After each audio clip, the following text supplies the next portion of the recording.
ಯಾವತ್ತೂ ನಮ್ಮ ಸಾನ್ವಿ ಪುಟ್ಟ ಇಷ್ಟು ನೆಮ್ಮದಿಯಾಗಿ ಮಲಗಿರಲಿಲ್ಲ.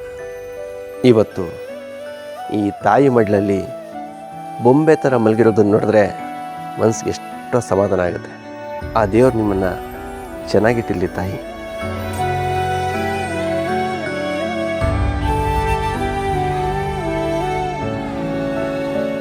ರಾಮಯ್ಯ ಹೇಳಿದ ನಿಜ. ನೀವು ಚೆನ್ನಾಗಿ ಇರ್ತೀರ ಬಿಡಿ, ಯಾಕೆಂದರೆ ನಿಮ್ಮಲ್ಲಿ ಒಳ್ಳೆ ಮನಸ್ಸಿದೆ. ನನ್ನ ಮಗಳು ಈ ಥರ ನೆಮ್ಮದಿಯಾಗಿ ಮನಗಿ ಎಷ್ಟೋ ವರ್ಷಗಳೇ ಆಗಿತ್ತು. ಅಮ್ಮನ ಮಡ್ಲಲ್ಲಿ ಮಲಗಿದ್ದೀನಿ ಅಂತ ಪಾಪ ಅವಳಿಗೂ ಗೊತ್ತಾಗಿರಬೇಕು. ಅದಕ್ಕೆ ಆರಾಮಾಗಿ ನಿದ್ದೆ ಮಾಡ್ತಾ ಇದ್ದಾಳೆ. ಅವತ್ತು ಆಫೀಸಲ್ಲಿ ನಿಮ್ಮನ್ನು ನೋಡಿದಾಗಿಂದ ಸರಿಯಾಗಿ ಊಟ ಮಾಡ್ತಾ ಇರಲಿಲ್ಲ, ನಿದ್ದೆ ಮಾಡ್ತಾ ಇರಲಿಲ್ಲ, ಮೆಡಿಸಿನ್ ಕೂಡ ತಗೊಳ್ತಾ ಇರಲಿಲ್ಲ. ಅಮ್ಮ ಬೇಕೇ ಬೇಕು ಅಂತ ತುಂಬ ಗಲಾಟೆ ಮಾಡ್ತಾಯಿದ್ಲು.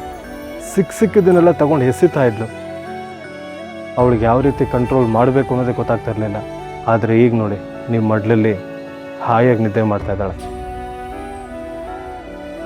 ಆ ನಿದ್ದೆಯಲ್ಲಿ ಮುದ್ದತೆ ಜೊತೆ ಒಂದು ನಂಬಿಕೆನೂ ಕಾಣಿಸ್ತಾ ಇದೆ. ಅರ್ಚನಾ ಅವರೇ, ನನ್ನ ಮಗಳ ಪಾಲಿಗೆ ನೀವು ಬರೀ ತಾಯಿ ಆಗಲ್ಲ, ದೇವತೆ ಆಗಿ ಬಂದಿದ್ದೀರ. ನನ್ನ ಮಾತಿಗೆ ಬೆಲೆ ಕೊಟ್ಟು ಬಂದಿದ್ದಕ್ಕೆ ನಿಮ್ಗದು ಯಾವ ರೀತಿ ಥ್ಯಾಂಕ್ಸ್ ಹೇಳಬೇಕು ನನಗೆ ಗೊತ್ತಾಗ್ತಾ ಇಲ್ಲ. ಇಷ್ಟೊಂದು ಹೊಗಳೋ ಅವಶ್ಯಕತೆ ಬೇಕಾಗಿಲ್ಲ. ಮಗು ಮನಸ್ಸಿಗೆ ನೋವಾಗಬಾರ್ದು ಅಂತ ಈ ಕೆಲಸ ಮಾಡೋದಕ್ಕೆ ಒಪ್ಕೊಂಡಿದ್ದೀನಿ ಅಷ್ಟೇ. ನೀವು ಫೋರ್ಸ್ ಮಾಡಿದ್ರಿ ಅಂತ ನಾನೇನು ಬಂದಿಲ್ಲ. ಆಯಿತು ಬಿಡಿ, ಒಟ್ಟಿನಲ್ಲಿ ನೀವು ಬಂದಿದ್ದು ಈ ಬಡವ್ರ ಮನೆಗೆ ಭಾಗ್ಯ ಬಂದಂಗಾಯ್ತು. ನಾನು ಪರ್ಮನೆಂಟಾಗಿ ಕೆಲಸ ಮಾಡೋಕ್ಕಾಗಲ್ಲ ಅನ್ನೋದು ನಿಮ್ಮ ತಲೆಯಲ್ಲಿರಲಿ. ಸ್ವಲ್ಪ ತಿಂಗಳಾದಮೇಲೆ ನಾನು ಸಾನ್ವಿ ಜೊತೆ ಇರೋದಕ್ಕಾಗಲ್ಲ. ಆಗ ಇವಳನ್ನ ನೀವೇ ಮ್ಯಾನೇಜ್ ಮಾಡಬೇಕು. ಆಯಿತು ಬಿಡಿ, ಇಷ್ಟು ದಿನ ಇಲ್ಲದಿರೋ ಅಮ್ಮನಿಗೋಸ್ಕರ ಸುಳ್ಳು ಹೇಳ್ತಾ ಇದ್ದೆ. ಆದರೆ ಇನ್ನು ಮುಂದೆ ಹೊಸ ಕತೆ ಸೃಷ್ಟಿ ಮಾಡಿ ನನ್ನ ಮಗಳನ್ನ ನಾನು ನೋಡ್ಕೋತೀನಿ. ಸರಿ, ಹಾಗಿದ್ರೆ ನಾನು ಹೊರಡ್ಲಾ? ಬೇಡ ಕಣ್ರಿ, ಸದ್ಯಕ್ಕೆ ನಾನು ನಿಮ್ಮ ಮೇಲೆ ಡಿಪೆಂಡ್ ಆಗಿದ್ದೀನಿ. ಏನು? ನಾನಲ್ಲ, ನನ್ನ ಮಗಳು ಅಂತ ಹೇಳಕ್ ಬಂದೆ ಅಷ್ಟೇ. ಈ ವಿಷಯ ಮಾತ್ರ ಯಾರಿಗೂ ಗೊತ್ತಾಗಬಾರ್ದು. ಯಾವುದು? ನಾನು ನಿಮ್ಮನ್ನೇ ಡಿಪೆಂಡ್ ಆಗಿದ್ದೀನಿ ಅನ್ನಲ್ಲ, ಅದಾ? ಸಾರಿ. ಅಲ್ಲ, ನೀವು ಮಾತ್ರ ಹೀಗ ಅಥವಾ ಎಲ್ಲ ಗಂಡಸರು ಹೀಗೇನಾ? ಹೀಗೇನಂದ್ರೆ ಯಾವ ಥರ? ಅದೇ ನಿಮ್ಮ ಥರ ಅರ್ಥ ಇಲ್ದಿರೋ ಥರ ಮಾತಾಡೋದು, ಆಮೇಲೆ ಎಲ್ಲದಕ್ಕೂ ಸಾರಿ ಸಾರಿ ಅನ್ನೋದು. ಅಯ್ಯೋ, ಏನೋ ಗೊತ್ತಿಲ್ಲ ಬಿಡ್ರಿ. ಬೇರೆ ಗಂಡಸರ ವಿಷಯ ನಮಗೆ ಯಾಕೆ? ನೋಡಿ, ನಾನು ಸಾನ್ವಿ ಅಮ್ಮನಾಗಿ, I mean Sanvi caretaker ಆಗಿ ಕೆಲಸ ಮಾಡ್ತಿರೋದು ನಮ್ಮ ಮನೇಲಿ ಯಾರಿಗೂ ಗೊತ್ತಿಲ್ಲ. ಓ, ಅರ್ಥ ಆಯ್ತು ಬಿಡಿ. ಯಾರಿಗೆ ಹೇಳ್ಬೇಕು ಹೇಳಿ, ಹೇಳ್ಬೇಡ. ಇದನ್ನೇ ಬೇಡ ಅನ್ನೋದು, ಇದೇ ನನಗೆ ಇಷ್ಟ ಆಗದೆ ಇರೋದು. ಕೂಲ್. ನಾನು ಯಾರಿಗೂ ಫೋನ್ ಮಾಡಲ್ಲ. ನೋಡಿ, ಆಫೀಸ್ ಕೆಲ್ಸದ ಥರ ನಾನು ಬೆಳಗ್ಗೆ ಬರ್ತೀನಿ, ಸಂಜೆ ಹೋಗ್ತೀನಿ, ಆಯ್ತಾ? ಹೌದಾ? ಹೌದು, ಮತ್ತಿನ್ನೇನು? ನಾನು ಇಷ್ಟೊತ್ತಿಗೆ ಬರ್ತೀನಿ, ಇಷ್ಟೊತ್ತಿಗೆ ಹೋಗ್ತೀನಿ ಅಂತ ಏನಾದರೂ ಅಗ್ರಿಮೆಂಟ್ ಹಾಕೊಟ್ಟಿದ್ದೀನಾ? ಕರೆಕ್ಟು. ಆದರೆ ನೋಡಿ, ನಾನು ಎಷ್ಟೊತ್ತಿಗೆ ಬರ್ತೀನಿ, ಎಷ್ಟೊತ್ತಿಗೆ ಹೋಗ್ತೀನಿ ಅನ್ನೋದನ್ನ ನಾನು ಡಿಸೈಡ್ ಮಾಡ್ತೀನಿ. ನೀವು ನನಗೆ ಹೇಳೋ ಅವಶ್ಯಕತೆ ಇಲ್ಲ. ನೀವು ಬೇಕಾದರೆ ನನ್ನ ಮಗಳ ಜೊತೆ ಇಲ್ಲೇ ಸ್ಟೇ ಆಗ್ಬೋದು. I have no objections. ಏನು? ಯಾರು ನಿಮಗೆ ಹೆಸರಿಟ್ಟಿದ್ದು? ನಮ್ಮಪ್ಪ ಕಲಾ ಸಾಮ್ರಾಟು, ಅವ್ರ ಮಗ ನಾನು ವಿರಾಟು. ನಿಮ್ಮ ಹೆಸರಿಗೂ ನೀವು ನಡ್ಕೊಳ್ಳೋ ರೀತಿಗೂ ನೀವು ಆಡ್ತಿರೋದಕ್ಕೂ ಒಂದಕ್ಕೊಂದು ಸಂಬಂಧನೇ ಇಲ್ಲ. ಕರೆಕ್ಟು ರೀ. ನಮ್ಮ ರಾಮಯ್ಯ ಇದಾನಲ್ಲ, ಅವನು ಅದನ್ನೇ ಹೇಳ್ತಾ ಇರ್ತಾನೆ. ನನಗೂ ಗೊತ್ತಾಗ್ತಾ ಇಲ್ಲ. ಬನ್ನಿ ಸರ್, ಬನ್ನಿ. ಪೇಷಂಟ್ ಆಗಿಲ್ಲ, ಬನ್ನಿ ಸರ್. ಪೇಷಂಟ್ ಕಾಯ್ತಾ ಇದ್ದಾರೆ. ಹೌದಾ? ಪೇಷಂಟಾ? ಹಾಂ, ಅರ್ಚನಾ ಅವರೇ, ನೀವೊಂದು ಹಾಫ್ ಅನ್ ಅವರ್ ಇಲ್ಲೇ ಇರಿ, ನಾನು ಬರ್ತೀನಿ. ಒಂದು ನಿಮಿಷ.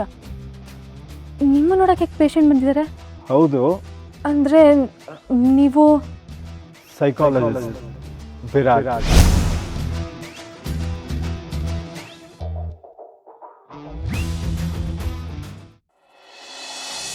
ಸುರೇಶ್, ಹೇಳಿ ಮೇಡಮ್.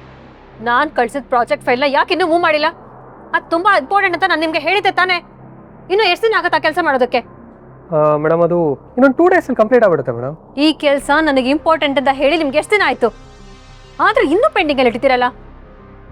ನೀವೆಲ್ಲ ಇಲ್ಲಿ ಬಂದಿರೋದು ಕೆಲಸ ಮಾಡೋದಕ್ಕ ಅಥವಾ ಟೈಮ್ ಪಾಸ್ ಮಾಡೋದಕ್ಕ? ಕೆಲಸ ಮಾಡೋದಕ್ಕೆ ಇಷ್ಟ ಇಲ್ಲ ಅಂದ್ರೆ ಈಗಲೇ ರೈಟ್ ನೌ ಇಲ್ಲಿಂದ ಹೋಗ್ತಾ ಇರ್ಬೋದು. ಮೇಡಮ್, ಸಾರಿ ಮೇಡಮ್, ಅದು ದಿಶಾ ಮೇಡಮ್ ಅವರು ಅಪ್ರೂವ್ ಮಾಡಿರೋ ಪ್ರಾಜೆಕ್ಟ್ ಮೇಲೆ ಎಲ್ಲರೂ ವರ್ಕ್ ಮಾಡ್ತಾ ಇದ್ದೀವಿ. ದಿಶಾನಾ? ಏನು ಹೇಳ್ತೀರಾ? ಹೌದು ಮೇಡಮ್, ಈ ವರ್ಷ ಕಂಪ್ನಿ ಆ್ಯನಿವರ್ಸರಿಗೆ 50% ಪ್ರಾಫಿಟ್ ಬಿಟ್ಟು ಕಮ್ಮಿ ಪ್ರೈಸ್ಗೆ ಸೇಲ್ ಮಾಡಿ ಅಂತ ಹೇಳಿದ್ದಾರೆ. ಅಷ್ಟೇ ಅಲ್ಲ ಮೇಡಮ್, ಈಗ ಮಳೆಗಾಲ ಶುರು ಆಗಿರೋದ್ರಿಂದ ಬಟ್ಟೆಗಳನ್ನ ವೃದ್ಧಾಶ್ರಮಕ್ಕೂ ಕೊಡಬೇಕು ಅಂತ ಹೇಳಿದ್ದಾರೆ. ಅದ್ರ ಮೇಲೂ ಎಲ್ಲರೂ ವರ್ಕ್ ಮಾಡ್ತಾ ಇದ್ದಾರೆ ಮೇಡಮ್. ಎಲ್ರಿಗೂ ಈ ಥರ ಫ್ರೀ ಆಗಿ ಸರ್ವಿಸ್ ಕೊಡೋದಕ್ಕೆ ಇದೇ ದೇವಸ್ಥಾನ ಅನ್ಕೊಂಡಿದ್ದೀರಾ? ನಮ್ ಚಿರು ಕಷ್ಟಪಟ್ಟು ಕಟ್ಟಿರೋ ಕಂಪನಿ ಇದು. ಯಾರೋ ಬಂದು ಏನು ಆರ್ಡರ್ ಮಾಡ್ತಾರೆ ಅಂದ್ರೆ ನೀವ್ ಯಾಕೆ ಅದನ್ನ ನನ್ನ ನೋಟಿಸ್ ತಂದಿಲ್ಲ? ಮೇಡಮ್, ಈಗ ದಿಶಾ ಮೇಡಮೇ ಅಲ್ವಾ ಇನ್ಚಾರ್ಜು? ಅದಕ್ಕೆ ಆ ದಿಶಾ ಏನ್ ಹೇಳಿದ್ರು ಅದನ್ನ ಕೇಳ್ಬಿಡ್ತೀರಾ? ಇದೇ ತರ ಮುಂದುವರೆದ್ರೆ ಪ್ರಾಫಿಟ್ ಇರೋ ನಮ್ ಕಂಪನಿ ಲಾಸ್ ಅಲ್ಲಿ ಮುಳುಗೋಗುತ್ತಷ್ಟೇ. ಮೇಡಮ್, ದಿಶಾ ಮೇಡಮೇ ಹೇಳಿದ್ಮೇಲೆ ನಾವೇನು ಮಾಡಬೇಕಾಗತ್ತೆ ಮೇಡಮ್? ದಿಶಾ, ದಿಶಾ, ಏನಾಯ್ತು ಸೌಂದರ್ಯ? ಯಾಕೆ ಕೂಗಾಡ್ತಿದ್ದೀರಾ? ಅಧಿಕಾರ ಸಿಕ್ಕದ್ಮೇಲೆ ಏನ್ ಬೇಕಾದ್ರೂ ಡಿಸಿಷನ್ ತಗೋಬಹುದು ಅಂತ ಅನ್ಕೋಬೇಡ. ಪ್ರಮೋಷನ್ ಸಿಗೋದು ಜವಾಬ್ದಾರಿ ಜಾಸ್ತಿ ಆಗ್ಲಿ ಅಂತ, ಕೆಲಸ ಹಾಳು ಮಾಡಕ್ಕಲ್ಲ. ಅಲ್ಲ, ಏನು ವಿಷಯ ಅಂತ ಮೊದಲು ಹೇಳಿ. ಇಷ್ಟು ದಿನ ಕಂಪನಿನ ನನ್ನ ಕಂಟ್ರೋಲಲ್ಲಿ ಇಟ್ಕೊಂಡು ಚೆನ್ನಾಗಿ ನಡೆಸ್ಕೊಂಡು ಹೋಗ್ತಿದ್ದೆ. ಏನೋ ಅಲ್ಪ ಸ್ವಲ್ಪ ಕೆಲಸ ಚೆನ್ನಾಗಿ ಮಾಡ್ತೀಯಾ ಅಂತ ನಿನಗೆ ಒಳ್ಳೆ ಪೋಸ್ಟ್ ಕೊಟ್ಟು ಸೈನಿಂಗ್ ಅಥಾರಿಟಿ ಕೊಟ್ಟಿದ್ದಕ್ಕೆ ಇದೇ ಕೆಲಸನ ಮಾಡೋದು ನೀನು. ಕಂಪನಿನ ಚೆನ್ನಾಗಿ ನೋಡ್ಕೊಂಡು ಕಂಪ್ನಿ ಪ್ರಾಫಿಟ್ಸ್ನ ಇನ್ಕ್ರೀಸ್ ಮಾಡ್ತೀಯ ಅಂತ ನಾನು ಅನ್ಕೊಂಡಿದ್ರೆ ನಿನ್ನಿಂದ ಕಂಪನಿಗೆ ಲಾಸ್ ಆಗ್ತಾ ಇದೆ. ವಾಟ್? ಕಂಪನಿಗೆ ನನ್ನಿಂದ ಲಾಸ್ ಆಗ್ತಿದ್ಯಾ? ಹೌದು, ನಿನ್ನಿಂದ ಕಂಪನಿನೇ ಮುಳುಗೋವಾಗ್ತಿದೆ.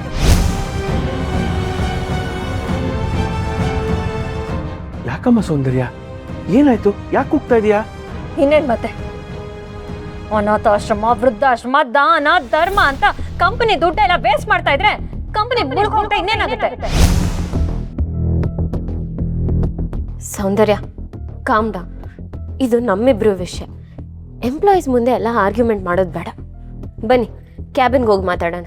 ಕಮ್.